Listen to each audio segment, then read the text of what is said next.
እስቲ ዛሬ ስለ ሜዲቴሽን ኤክስፕሌን ላርክ። እኛ ያው ዮጋ ወይም ደግሞ ኢንዲያ ጀነራሊ ሜዲቴሽን በሌላ መልኩ ይገልጹታል። ለኛ አሁን ሜዲቴሽን ማለት እኮ አንድ ነገር ላይ ማሰላሰል ነው። መጽሐፍ ቅዱስን የምንከተል ሰዎች ካለን ሜዲቴሽን የራሱ የሆነ ትርጉም አለው። ልክ እንደ ቁርአንም እንደዛው ሁሉም በተለያየ በእምነቱ የተለያየ ፎርም ኦፍ ሜዲቴሽን አለው። ዋናው አላማው ግን የሰው ልጅ ከስፒሪቹዋል ሳይድ ኦፍ ወይም ደግሞ ከመንፈሳዊ ህይወታችን ጋር ኮኔክት የምንደራረግበት ነገር ነው።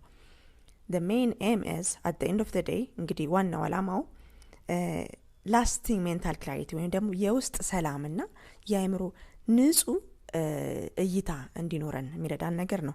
ስለዚህ ሜዲቴሽን ዮጋ ሌላ ጉዳይ ነው፣ ሜዲቴሽን ደግሞ በራሳችን በሌላ እምነት ሌላ ጉዳይ ነው። ግን ሁላችንም ያው እንግዲህ የሰው ልጅ ፍጡር በአጠቃላይ መንፈሳዊ እንደሆነ እናውቃለን። በጥሩም መልኩ ይሁን በመጥፎ መልኩም ግን መንፈሳዊ ፍጡሮች ነን።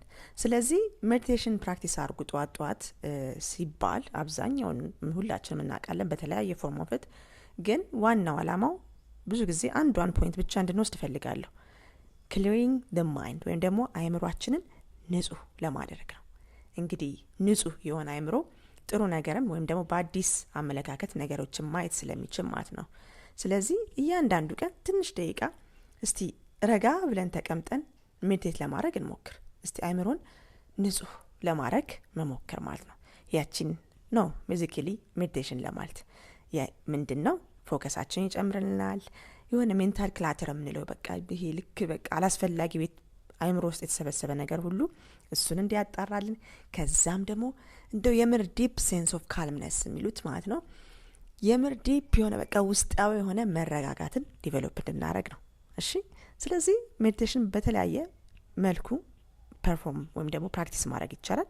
ጠዋት ፕራክቲስ አድርገን ቀናችንን ብንጀምር በጣም ይጠቅመናል። መልካም ቀን።